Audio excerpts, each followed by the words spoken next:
बिस्मिल्लाहिर्रहमानिर्रहीम। अस्सलाम वालेकुम स्टूडेंट्स। आज हम लोगों ने डिमांड सप्लाई के बारे में हम लोगों ने पढ़ा था और इक्विलिब्रियम के बारे में हम लोगों ने पढ़ा था। उसी चीज़ को हम ना थोड़ा सा आगे हम लोग लेके चलेंगे, ठीक है। अच्छा देखिए, इक्विलिब्रियम जो होती है ना हमारी वो शिफ्ट। अच्छा, इक्विलिब्रियम को मैं आप लोगों को पहले बता देती हूँ थोड़ा सा ना उसके बारे में, ताकि आपको फिर समझने में आसानी होगी। देखें, हमारा जो है ना वो ये ग्राफ होता है ना, ठीक है। यानी कि यहाँ पे आप लोगों की होती है क्वांटिटी होती है, ठीक है। यानी कि जो आप लोगों की जो डिमांड होती है वो होती है, यहाँ पे आप लोगों की जो है ना वो प्राइस होती है, ठीक है। तो आप लोग देखें कि जैसे हम लोग कहते हैं कि प्राइस जैसे जैसे इंक्रीज होती है तो आप लोगों की डिमांड जो होती है ना, क्वांटिटी, यानी अगर हम लोग ये क्वांटिटी है ना, अगर इसके डिमांड की बात करें, यानी कि डिमांड जो है ना इस तरीके से होती है, यानी कि ये नेगेटिव स्लोप होती है। लेकिन सप्लाई की स्लोप हमने पढ़ा था कि ये वाली स्लोप होती है, ठीक है, ये होती है ना। अच्छा, ये जो पॉइंट होता है ना जहां पे दोनों स्लोप्स आपस में मैच कर रही होती है, दोनों इंटरसेक्ट कर रही होती है ना, ठीक है, ये वाला जो पॉइंट, ये होता है आप लोगों का इक्विलिब्रियम, ठीक है। आप लोगों का ये इक्विलिब्रियम होता है कि यहाँ पे आप लोगों को पता चलता है कि ये जो पॉइंट है ना,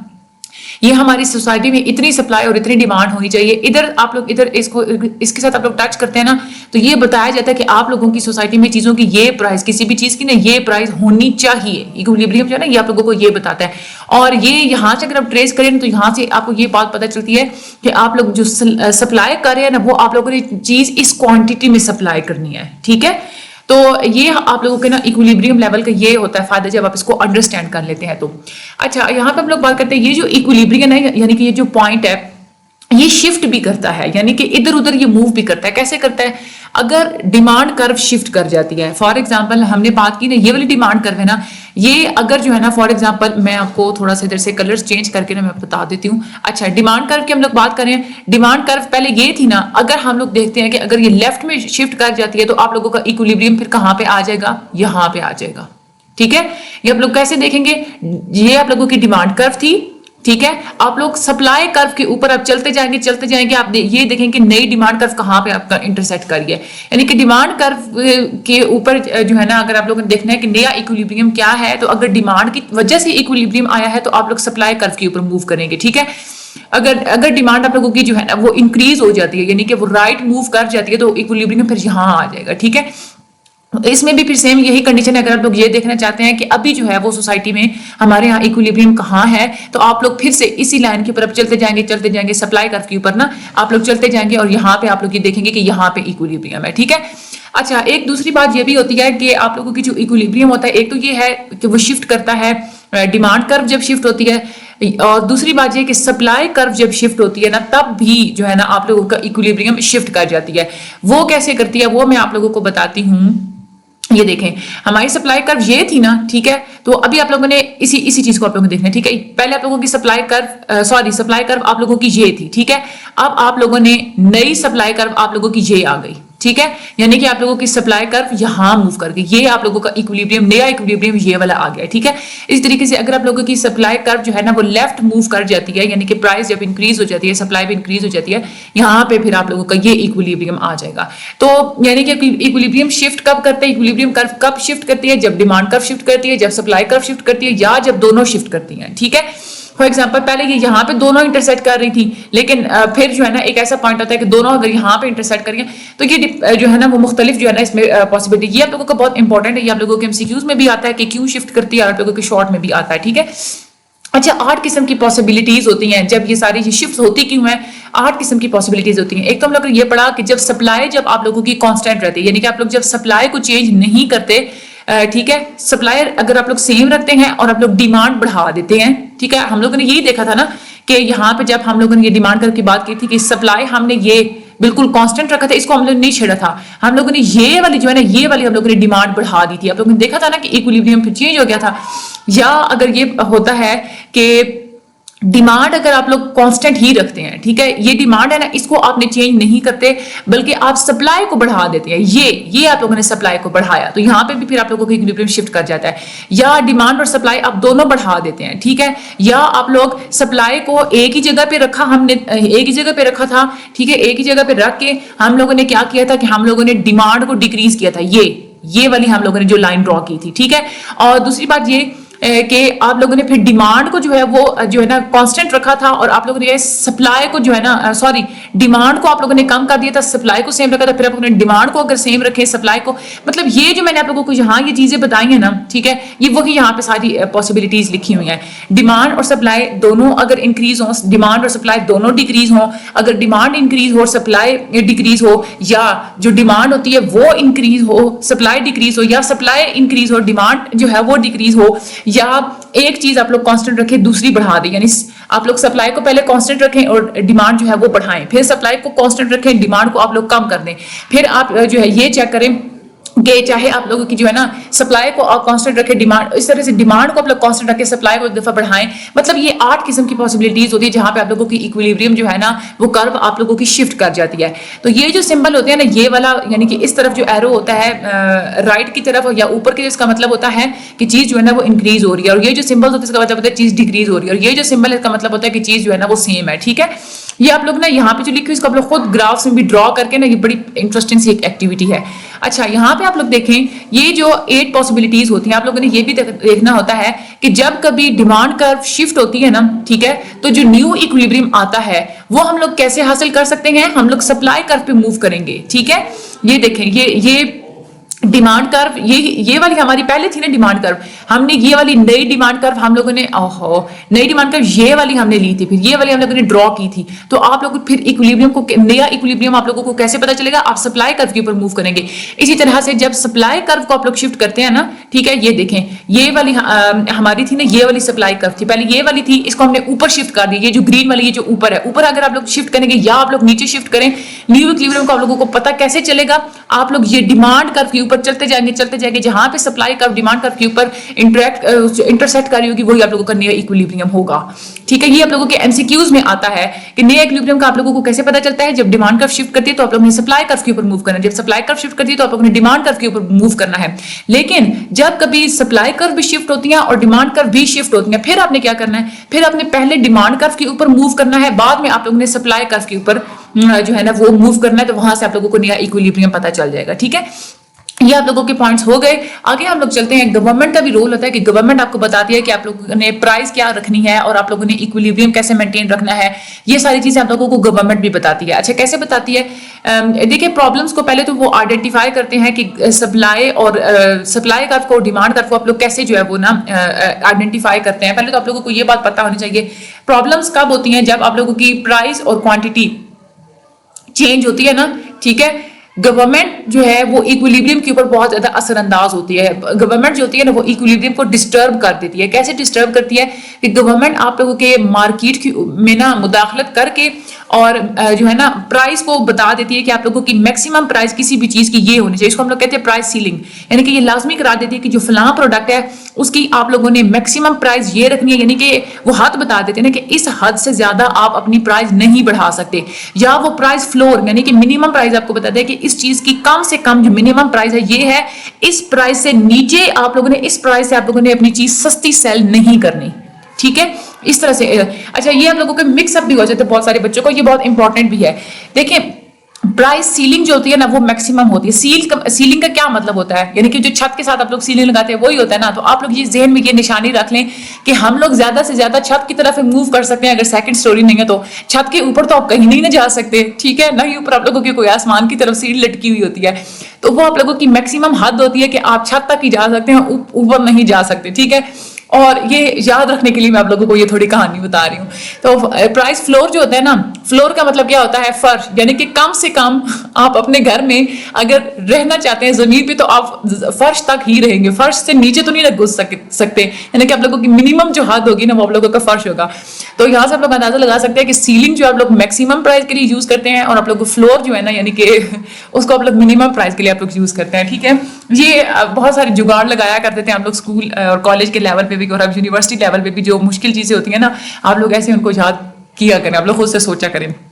प्राइस सीलिंग क्या होती है, यानी कि ये मैक्सिमम प्राइस लिमिट होती है जो गवर्नमेंट आपको कहती है कि आपने इस चीज से, इस लिमिट से ऊपर आप लोगों ने अपनी प्राइस इंक्रीज नहीं करनी। मेडिसिन के लिए ज्यादातर ये जो है ना किया जाता है। अच्छा, एक और बात, जो प्राइस सीलिंग होती है ना वो गवर्नमेंट सेट करती है आप लोगों की इक्विलिब्रियम प्राइस से नीचे। ठीक है, यानी कि वो आप लोगों की इक्विलिब्रियम को डिस्टर्ब कर देते हैं। ये होता है ना आप लोगों की डिमांड, ठीक है। प्राइस सीलिंग जो है ना वो आपके इक्विलिब्रियम से नीचे सेट कर देते हैं, यानी कि पहले ये प्राइस थी इक्विलिब्रियम, अब ये नई प्राइस उन्होंने डाल दी ये वाली, ठीक है। ये वाली जब उन्होंने प्राइस डाली तो आप लोग पहले देखें कि आप लोग इक्विलिब्रियम प्राइस पे आपकी क्वांटिटी कितनी सेल हो रही थी और कितनी बाय हो रही है, यानी कि डिमांड और सप्लाई कितनी थी, इतनी थी। ये देखें ये क्वांटिटी, ठीक है। लेकिन जब आप लोगों की नई प्राइस आ जाती है ना तो आप लोगों की ये पहले तो ये वाली सप्लाई कर्व होती है ना, ठीक है। तो आप लोगों की ये प्राइस इधर इंटरसेक्ट कर रही है इस पॉइंट के साथ, तो ये आप लोगों की क्वांटिटी होती है। ये देखिए कितनी कम हो गई है, यानी कि आपकी सप्लाई कम हो जाती है जब प्राइस सीलिंग गवर्नमेंट लगाती है ना। तो क्योंकि वो आप लोगों की वो बताते हैं कि इस चीज से ऊपर आप बेच नहीं सकते। तो कभी कभार ऐसा भी होता है कि फर्म्स वाले जो होते हैं ना वो कहते हैं कि भाई हम, उनकी ख्वाहिश होती है कि हम लोग प्राइस बढ़ाएं, वो एहतजाजन क्या करते हैं, सप्लाई कम कर देते हैं। ये देखिए सप्लाई कम हो जाती है। लेकिन अब ये देखें ना मैक्सिमम जब गवर्नमेंट बताती है ना कि इस चीज से ज्यादा अपनी प्राइस नहीं बढ़ाएंगे, कि चीज को वो सस्ता कर देते हैं ना, तो उससे क्या होता है कि डिमांड कर्व क्या कहां पे टच हो रही है, यहां पे टच हो रही है, यानी कि लोग डिमांड जो है ना वो इतनी करेंगे, ये देखें इक्विलिब्रियम से ज्यादा डिमांड करेंगे और जो सप्लायर्स हैं वो इक्विलिब्रियम से कम सप्लाई करेंगे, ठीक है। अब वो डिमांड क्यों ज्यादा करेंगे, क्योंकि उनको चीज जो है ना वो सस्ती लग रही है। तो यही यहाँ पे बताया हुआ है कि प्राइस सीलिंग जो है ना वो जब आप मार्केट क्लियरिंग प्राइस से नीचे रख देते हैं तो उससे क्या होता है कि आप लोगों को ये होता है कि आप लोगों को बताया जाता है ना कि ये आप लोगों की प्राइस है, इससे ज्यादा बढ़ाएंगे तो वो इलीगल है और नीचे वाली जो है ना वो लीगल है, यानी कि यहाँ पे आप लोग कोई भी प्राइस सेट कर सकते हैं। ये मैक्सिमम हद है, इससे ऊपर आप जाएंगे तो इलीगल होगा। ऐसी सिचुएशन में जो आप लोगों की इक्विलिब्रियम प्राइस होती है ना वो भी इलीगली समझी जाती है, क्योंकि वो इस बाउंड्री से ऊपर है ना, ठीक है। अब सीलिंग प्राइस जो होती है, बायर्स जो होते हैं ना, यानी कि जो खरीदने वाले होते हैं वो ज्यादा चीजों को बाय करना चाह रहे होते हैं क्योंकि उनको चीजें सस्ती लग रही होती है। जो सेलर्स होते हैं वो जो है ना वो कम चीजें जो है ना वो अवेलेबल जो है ना वो कम चीजें आप लोगों को देते हैं। बायर्स को जो है ना वो चाह रहे होते हैं कि हम लोग इस क्वांटिटी को, हम लोग इतनी क्वांटिटी हम लोग खरीदें, यानी कि Q4 at the price PC, यानी कि प्राइस सीलिंग पे। लेकिन जो सेलर्स होते हैं ना वो कहते हैं कि हम लोग सिर्फ क्वांटिटी 1 तक, यानी कि हमने सिर्फ इतनी क्वांटिटी देनी है, ठीक है। क्योंकि ये भी है कि because they can not buy as much as they would like at the legal price, buyers will be out of equilibrium, ठीक है। अब आप लोग ये देखें कि जो आप लोगों की जो लीगल प्राइस थी ना, ठीक है, वहां पे वो चीजें नहीं खरीद सकते, ठीक है। They can not buy as much as they would like, जितनी वो चीजें इस पे लीगल प्राइस पे वो जितनी चीजें खरीदना चाह रहे हैं ना, ठीक है, वो उतनी नहीं खरीद सकते क्योंकि उनको सप्लाई कम की जा रही है ना। ये तो इतनी खरीदना चाहते हैं लेकिन सप्लाई सिर्फ इतनी सी है। इसका मतलब क्या होता है कि बायर्स जो है ना वो इक्विलिब्रियम से निकल जाते हैं, उनको उनकी ख्वाहिश के मुताबिक नहीं मिल रहा। नॉर्मल जो एडजस्टमेंट होती है कि आप लोग इस इक्विलिब्रियम को कैसे कर सकते हैं, वो यही है कि आप लोग फ्री मार्केट मैकेनिज्म छोड़ दें और प्राइस को थोड़ा इंक्रीज करें, ठीक है।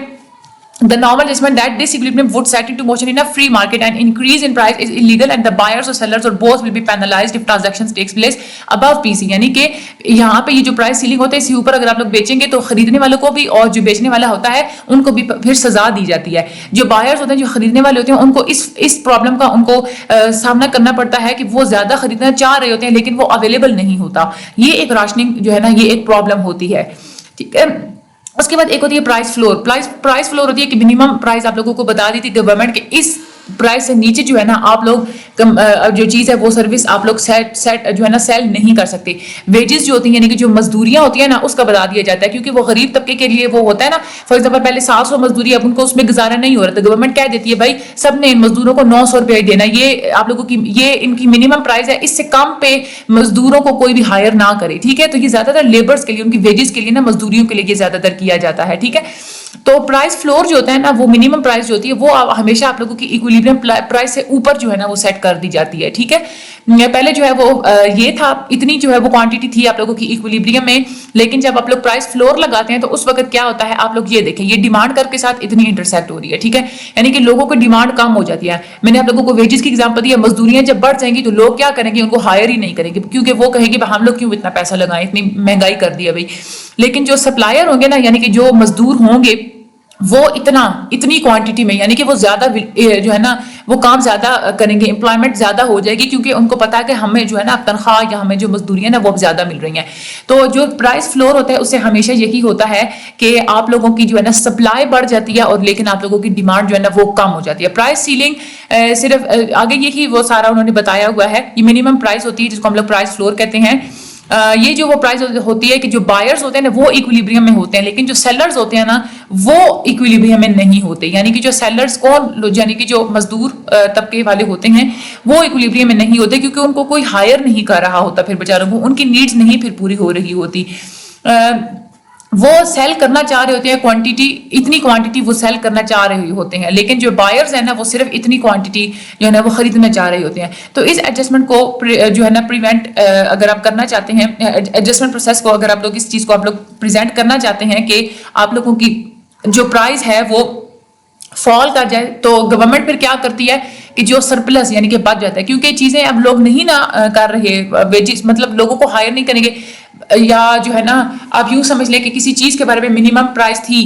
ठीक है, तो लोग क्या करेंगे, अब कंपनियों को तो फायदा होगा, वो कहते हैं भाई चीज महंगी हो गई है, यहाँ पे जो है ना इतनी लग गई है हदबंदी की, इससे कम पे तो हम लोगों ने वैसे भी नहीं बेचनी, तो वो चीज ज्यादा सप्लाई करते हैं। लेकिन आगे से लोग जो है ना उसको उस चीज को जो है ना वो खरीदते नहीं है, क्योंकि वो कहते हैं कि ये गवर्नमेंट ने ना ये वाली बैन लगा के ना हमारे लिए मुश्किल का सामना हमें करना पड़ रहा है, क्योंकि ये ज्यादा है ये प्राइस, ठीक है, तो वो चीजें खरीदते नहीं है, जिसकी वजह से सरप्लस हो जाती है, उस चीज की ज्यादती हो जाती है। तो गवर्नमेंट इस चीज को कंपनसेट करने के लिए सरप्लस जो होता है ना उसको खुद खरीद लेती है। अगर गवर्नमेंट खुद नहीं भी खरीदती तो फिर जो लोग होते हैं ना वो प्राइस फ्लोर से नीचे जो है ना चीजें बेचना शुरू कर देते हैं, तो गवर्नमेंट फिर उन लोगों को सजा देती है, खरीदने वालों को भी और बेचने वालों को भी। तो अब ये जो सारा सरप्लस होता है ये हमेशा किसके जिम्मे जाता है, इसका सारा बर्डन किस पे पड़ता है, ये सारा सेलर्स पे तो पड़ता है, ठीक है, क्योंकि उन्होंने ज्यादा सप्लाई किया होता है चीजों को, तो वो उन लोगों की वाफिर मिकदार में बच जाती हैं। आगे हम लोग देते हैं rationing and supply shocks. Rationing तो मैंने आप लोगों को पहले बताया था ना, यानी कि आप लोगों की सोसाइटी में एक प्राइसेस को मतलब है ना डिमांड के हिसाब से सेट करना, महंगाई कैसे होती है, कैसे आप लोगों की चीजों को खरीदने, वो सारी चीजें आप लोगों की राशनिंग में आ जाती हैं। सप्लाई शॉक्स होते हैं कुछ, यानी कि जो सप्लायर्स होते हैं ना, ठीक है, वो सप्लाई को इंक्रीज या डिक्रीज जहां करने की जरूरत होती है ना वो कर नहीं रहे होते, तो गवर्नमेंट वहां पे इंटरवेंशन करके ना तो वहां पे इस मसले को हल करती है। कभी कभार ऐसा होता है कि जो है ना सप्लायर क्या करते हैं कि जो गवर्नमेंट होती है ना वो टैक्स लगा देती है, ये प्रोड्यूसर नहीं, हम लोग सप्लाई शॉक से बात, ये सप्लाई साइड पे होता है, प्रोड्यूसर पे होता है, यानी कि जो कंपनीज होती है ना फॉर एग्जांपल उसके ऊपर टैक्स लगा दी जाती हैं, तो टैक्स जब लग जाता है तो उन्होंने अपनी जेब से तो नहीं ना टैक्स निकाल के देना, वो अपना टैक्स भी अवाम की जेब से, कंपनी वाले भी ना बड़े सियाने होते हैं, वो फिर अगली अवाम की जेब से टैक्स निकलवा के ना पैसे निकलवा के टैक्स पे करते हैं। वो क्या करते हैं, अपनी चीजों की प्राइस बढ़ा देते हैं, महंगाई कर देते हैं, सप्लाई कर्व जो होती है वो आप लोगों की लेफ्ट वर्ड शिफ्ट कर जाती है, यानी कि डिमांड आप लोगों की कम हो जाती है, प्राइस आप लोगों की इंक्रीज हो जाती है और क्वांटिटी जो है ना वो डिक्रीज हो जाती है। दूसरा जो है कभी कभार ऐसा होता है कि सप्लाई जब प्राइस बहुत ज्यादा बढ़ा देते हैं ना कंपनियों वाले, तो वो गवर्नमेंट फिर क्या करती है, गवर्नमेंट उनको सब्सिडी देती है, उनको पैसा देते हैं कि आप अपनी जो है ना पैसा हमसे ले लें और चीजों की कीमत जो है ना वो कम कर दें। इससे क्या होता है कि सप्लाई जो होती है ना चीजों की वो फिर जो है ना वो ज्यादा जो है ना वो कर देते हैं कंपनीज वाले ना, क्योंकि फिर चीज सस्ती भी हो गई, डिमांड भी ज्यादा हो जाती है ना, तो सप्लाई भी फिर वो ज्यादा करते हैं, उससे आप लोगों की जो क्वांटिटी होती है ना वो इंक्रीज हो जाती है और आप लोगों की प्राइस जो है ना वो डिक्रीज हो जाती है। और जो कंपनियां होती हैं वो क्या करती हैं, वो गवर्नमेंट से भी सब्सिडी ले लेती है, फायदा ले लेती है। आगे हम लोग बात करते हैं सोशल कॉस्ट की। सोशल कॉस्ट क्या होता है, यानी कि सोसाइटी वालों को फॉर एग्जाम्पल के आप लोगों की समाज को या सोसाइटी को जो कीमत चुकानी पड़ती है ना, ये उस चीज की बात हो रही है। सोशल कॉस्ट वो एक कीमत होती है जो किसी भी आप लोग मईशत को सेट करने के लिए कोई भी डिसीजन लेते हैं ना, चाहे प्राइवेट डिसीजन ले या पब्लिक के लिए आप लोग डिसीजन लें, तो सोसाइटी वो जो पूरी जो कीमत को बर्दाश्त करती है ना उसको आप लोग सोशल कॉस्ट कहते हैं। फॉर एग्जांपल आप लोग अपनी मईशत को बेहतर करने के लिए अगर महंगाई कर देते हैं तो इस डिसीजन की वजह से जितनी भी आवाम को मुश्किलात का सामना करना पड़ता है वो सोशल कॉस्ट होता है। या यूं कह लें कि अगर आप लोग अपनी कंपनी की प्रोडक्शन को अगर आप लोग इंक्रीज करना चाहते हैं तो आप क्या करेंगे, आप लोग कंपनी की जो है ना ज्यादा चीजें बनाएंगे, ज्यादा चीजें बनाने की वजह से पोल्यूशन ज्यादा होगी, तो वो पोल्यूशन से नुकसान किसको होगा, सोसाइटी को। तो सोसाइटी जो आप लोगों के इकोनॉमिक डिसीजन की वजह से जो कुछ बर्दाश्त करते हैं हम लोग उसी को सोशल कॉस्ट कहते हैं। मार्जिनल सोशल कॉस्ट क्या होती है, मार्जिनल सोशल कॉस्ट होती है कि आप लोगों की सोशल कॉस्ट में अगर आप लोग आउटपुट इंक्रीज करते हैं या डिक्रीज करते हैं तो उससे जो सोशल कास्ट जो होती है ना हमारी वो इंक्रीज या डिक्रीज होती है, उसको मार्जिनल सोशल कास्ट कहते हैं। फॉर एग्जांपल अगर आप लोग पहले जो है ना अपनी फैक्ट्री के अंदर किसी चीज के 15 यूनिट्स प्रोड्यूस कर रहे थे, ठीक है, और आप लोग यूं देखते हैं ना कि फॉर एग्जांपल के हमारी जो है ना हमारी इन्वायरमेंट में 15% पोल्यूशन क्रिएट हो रही थी, लेकिन आप ये कहते हैं कि मैंने अपना आउटपुट चेंज करना है, मैंने जो है ना अपनी चीजों को मैंने बढ़ाना है, आप कहते हैं कि मैंने 20% चीजें प्रोड्यूस करनी है, तो 20% प्रोड्यूस चीजें करेंगे तो आप लोगों की सोसाइटी में जो पोल्यूशन जो है वो निकाल रही है ना आप लोगों की जो है वो इंडस्ट्री या फैक्ट्री, वो पोल्यूशन भी आप लोगों की 20% हो जाती है। तो ये जो होगा ना, मतलब ये जो 5% इंक्रीज हुआ है ना उस सोशल कॉस्ट में, उसको हम लोग कहते हैं मार्जिनल सोशल कॉस्ट। मैंने आप लोगों को एक दफा पहले भी बताया था कि मार्जिनल का वर्ड जहां पे भी यूज होता है, आप लोगों ने हमेशा इस बात का ख्याल रखना है कि मार्जिनल एडिशनल चीज के लिए जो है ना वो यूज हो रहा होता है, जिसमें आप लोगों ने ना पहले वाली और फाइनल चीज को माइनस करके, यानी कि पहले हम लोग जैसे देखा ना कि पहले 15 थी, बाद में 20 थी, तो 20 माइनस 15 कितना पीछे बचेगा 5, यानी कि वो जो आप लोगों ने 5 जो इंक्रीज किया था ना, वो आप लोगों का मार्जिन है। मार्जिनल आप लोगों की कोई भी चीज ऐसी कि आप लोगों ने मार्जिनल बेनिफिट निकालना, कॉस्ट निकालना, सोशल कॉस्ट निकालना, आप लोग ऐसे ही करते हैं। सोशल कॉस्ट और ये marginal cost, social cost, this is very important. आप लोगों को प्राइस सीलिंग और प्राइस फ्लोर, ये इन दोनों का कंसेप्ट भी होना चाहिए कि आप लोगों के पेपर में आते हैं, और ये पॉसिबिलिटीज तो बहुत ही ज्यादा आसान है, मैंने ये आप लोगों को अच्छे तरीके से समझा दिया था। बाकी आप लोग जो है ना इसको हैंड आउट्स में से जो है ना जो डेफिनेशंस होती है वो आप लोग बहुत अच्छे तरीके से देखा करें। आप लोगों के एमसीक्यूज में ये वाले एमसीक्यूज, टैक्स से आप लोगों की सप्लाई कर्व कहाँ शिफ्ट होगी, तो आप लोगों ने पूरे जहन में या बात रखनी है कि हाँ, अगर फॉर एग्जांपल अगर टैक्स लगाएंगे तो हम लोग प्राइस इंक्रीज करेंगे, तो जैसे भी प्राइस जब भी इंक्रीज होती है तो सप्लाई इंक्रीज हो जाती है, तो जब सप्लाई जब इंक्रीज होगी तो उसकी वजह से आप लोगों की जो सप्लाई कर्व, यानी कि आप लोग ये पूरी माइंड में ना सारा वो सिनेरियो बना के सोच के, इको 401 ये इस वजह से बच्चों को मुश्किल लगता है कि इसमें सोच के करना पड़ता है, इसमें चीजों को समझ के करना पड़ता है, इसमें आप लोगों के कंसेप्ट्स इतने ज्यादा स्ट्रांग होने चाहिए कि 2 मिनट में आपके ना ज़हन में चीज रिफ्लेक्ट हो जाए कि हाँ ठीक है, ये चीज बढ़े तो ये फलां चीज भी बढ़ती है, ठीक है, ये आप लोगों को होना चाहिए। और ये बाकी इसमें से एमसीक्यूज जो है ना, ये मिनिमम प्राइस कौन सी होती है, और ये जो है ना, अच्छा ये भी आप लोगों के एमसीक्यूज में आता है कि आप लोगों का ये जो है ना आउट ऑफ इक्विलिब्रियम जो है वो कहाँ पे, देखिए आप लोगों का जो प्राइस फ्लोर होता है ना, उसमें सेलर्स जो बायर्स होते हैं ना, जो खरीदने वाले होते हैं, वो आउट ऑफ इक्विलिब्रियम हो जाते हैं, ठीक है, ये और सेलर्स नहीं होते। लेकिन जो आप लोगों की प्राइस सीलिंग होती है ना, ठीक है, उसमें यहाँ पे कहाँ लिखा होता है, बायर्स जो होते हैं ना, या out of equilibrium, I think so यहाँ पे मिस्टेक है, बिल्कुल मिस्टेक है। यहाँ पे जो होता है ना आप लोगों के बायर्स आउट ऑफ इक्विलिब्रियम होते हैं, क्योंकि बायर्स ज्यादा चीज बाय करना चाह रहे होते हैं, इक्विलिब्रियम लेवल से भी ज्यादा बाय करना चाह रहे होते हैं, ठीक है, क्योंकि हम लोग यहाँ पे देखें ना, इक्विलिब्रियम लेवल आपका कितना था Q2, लेकिन यहाँ पे लोगों की डिमांड कितनी है, ये डिमांड कर्व पे आप लोग देखें ना, डिमांड कितनी है Q4, तो आउट ऑफ इक्विलिब्रियम कौन हो गए, बायर्स हो गए, ठीक है, आप लोग ये पॉइंट याद रखना है। अच्छा, लेकिन यहाँ पे क्या होता है, आप लोग ये देखें, ये था ना इक्विलिब्रियम लेवल, ये वाला, ठीक है, अब हाँ ये वाले आप लोगों की क्वांटिटी इक्विलिब्रियम की थी, तो आउट ऑफ इक्विलिब्रियम यहाँ पे कौन हुए, यानी कि यहाँ पे इस क्वांटिटी से ये वाली क्वांटिटी बढ़ी है ना, तो ये क्वांटिटी किसकी है, ये ऊपर आप लोग ट्रेस करें, ये सप्लायर्स की तरफ से आ रही है ये वाली चीज, यानी कि यहाँ पे सप्लायर्स जो है ना, जो सेलर्स होते हैं, वो यहाँ पे आउट ऑफ इक्विलिब्रियम हो जाते हैं। यहाँ पे ये थोड़ी मिस्टेक है, आप लोगों ने ये चीज बात याद रखनी है, क्योंकि ये देखें ना, ये क्वांटिटी यहाँ पे पहले थी, यहाँ से क्वांटिटी इक्विलिब्रियम क्वांटिटी से ज्यादा किसकी क्वांटिटी इंक्रीज हुई है, ये सप्लाई होने की, यानी कि सप्लायर्स की इंक्रीज हुई है, ठीक है। अच्छा, ये आप लोगों का आज का लेसन हो गया है कंप्लीट। मुझे अपनी दुआ में याद रखिएगा, चैनल को सब्सक्राइब कर दें, आगे आप लोग प्लीज शेयर भी जरूर कर दीजिएगा, मुझे अपनी हमेशा दुआ में याद रखिएगा। Thank you so much and Allah Hafiz.